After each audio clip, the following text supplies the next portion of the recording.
let me explain the historical context of the Olivet Discourse. In fact, before I get started, let me just say this. Chapters 21, 22, and 23 are known as the Temple Discourse. In the beginning of chapter 21, Jesus makes his triumphant entry into Jerusalem. Now he's on the temple, and he's there for several days. But what's interesting is the religious leaders are there because it's Passover. Remember, Jesus was crucified on Passover. So they're there, all of them, and Jesus has it out with them on the temple, to the point that at the end of chapter 23, he walks away. He's through with them. Yeah. So, anyways, let's kind of put this in context here. On April the 6th, 32 AD, Jesus triumphantly entered into Jerusalem to officially present himself as the Messiah, which was the exact day that Daniel predicted that he would in his famous 70-week prophecy. In fact, Jesus rode into Jerusalem on that day on the foal of a donkey that had never been ridden. The story of his triumphant entry is recorded in all four Gospels. It's recorded in Matthew chapter 21, verses 1 through 11. It's recorded in the book of Mark chapter 11, verses 1 through 11. It's recorded in Luke chapter 19, verses 29 through 44. And it's recorded in the book of John chapter 12, verses 12 through 19.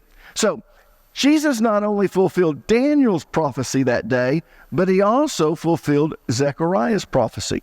Turn to Zechariah chapter 9, verse 9, and I'll show you what I'm talking about. Rejoice greatly, O daughter of Zion. You know, it's kind of interesting. Most of us think that Zion is the mountain where the temple is, but it's not. Actually, it's built on Mount Moriah, where Abraham, the temple was. It's built on Mount Moriah, where Abraham offered his son Isaac. What's interesting is, still in the city of Jerusalem is Mount Zion. It's where the upper room was. So anyways, Zion is kind of is synonymous with Jerusalem. So listen to what it says. Rejoice greatly, O daughter of Zion. Shout, O daughter of Jerusalem. Behold, your king is coming to you. Who is the king? The Messiah.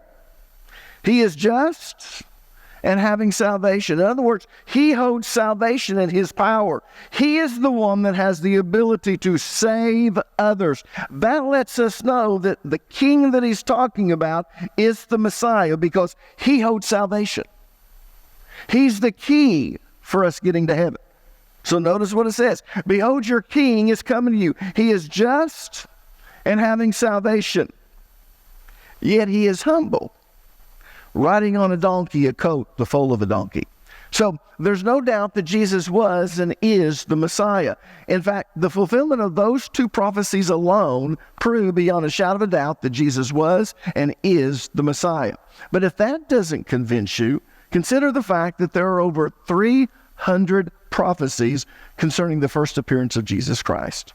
And Jesus fulfilled them all. 324 to be exact. And he fulfilled them literally down to the smallest detail, which is almost unbelievable. And the reason I say that is because the probability of a person doing that is just about impossible. In fact, Peter Stoner, a mathematician, calculated the probability of a person fulfilling just 48 of the 324 prophecies. And he concluded that the chance of a person doing that would be 1 times 10 to the 157th power. People, that's a 1 followed by 157 zeros. 1 times 10 to the 50th power just means it's almost impossible. This is 1 times 10 to 157. People, that's just the probability of fulfilling 48 of those prophecies. Not all 324. Listen to me. There is no doubt that Jesus is and was the Messiah. So, you would think that the religious leaders of Israel would have welcomed Jesus as the Messiah with open arms. You know, when I study the Old Testament scriptures and I see Jesus all through the Old Testament, and then I read the Gospels and I see how Jesus fulfilled every one of these, I'm thinking to myself, if I would have been there and Jesus would have came in, I would have welcomed him with open arms. And so when I read this, that's what I expect. I expect the religious leaders of Israel to welcome Jesus as the Messiah with open arms. But people, that's not what happened. Instead, the religious leaders rejected Jesus as the Messiah, but even worse, they used their influence to turn the whole nation against him. Therefore, Jesus denounced them. And he laid out the consequences of their actions, because in rejecting Jesus, they were actually rejecting God. And they were rejecting God's means of salvation. There's only one name by which man might be saved, and that name is Jesus. And the reason he is salvation, because he is the king that holds salvation in his hand. He's the one that came to purchase salvation for us. So when they rejected Jesus, they not only rejected him, they rejected God, and they rejected God's means of salvation, not only for themselves, but also for their nation. So Jesus told them what was going to happen to them and to their nation as a result of rejecting him.